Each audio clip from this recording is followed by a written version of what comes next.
Tirupati Vedic university ఆవరణలో చిరుత సంచారం కలకలం రేపింది. కొన్ని రోజులుగా రాత్రి సమయాల్లో సంచరిస్తోంది చిరుత. ప్రధాన రోడ్ల వెంబడి తిరుగుతూ ఉండటాన్ని గుర్తించారు తిరుపతి వేదిక్ విద్యార్థులు. అనంతరం అధికారులకు సమాచారం ఇచ్చారు. దీంతో చిరుతను బంధించేందుకు అటవీ శాఖ, టీటీడీ పోలీసులు ప్రయత్నం చేస్తున్నారు.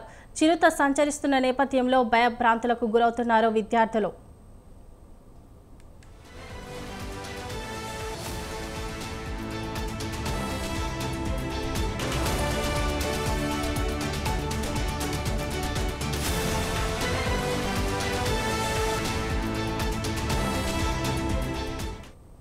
ఇక దీనిపై మరింత సమాచారం మా ప్రతినిధి ప్రసాద్ అందిస్తారు. చెప్పండి ప్రసాద్. థ్యాంక్ యూ శోభ.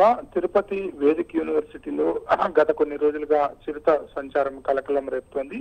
ముఖ్యంగా రాత్రి సమయాల్లోనే ఈ చిరుత సంచరిస్తున్నట్టు స్థానిక విద్యార్థులు గుర్తించి టీటీడీ అధికారులకు అదేవిధంగా వర్సిటీ అధికారులకు సమాచారం అందించారు. అయితే కొంతమంది చిరుత రాత్రిలో సంచరించడాన్ని ఫోటోలు తన సెల్ ఫోన్ లో కూడా వీడియో తీయడం జరిగింది. అదేవిధంగా సీసీ కెమెరాల్లో కూడా ఈ చిరుత సంచరిస్తున్నట్టు విజువల్స్ లభించాయి. ఈ నేపథ్యంలో టీటీడీ అధికారులతో పాటు వేదిక్ యూనివర్సిటీ అధికారులను చిరుతను బంధించేదానికి ప్రత్యేకంగా ఏర్పాట్లను అయితే ఈ రోజు స్టార్ట్ చేశారు.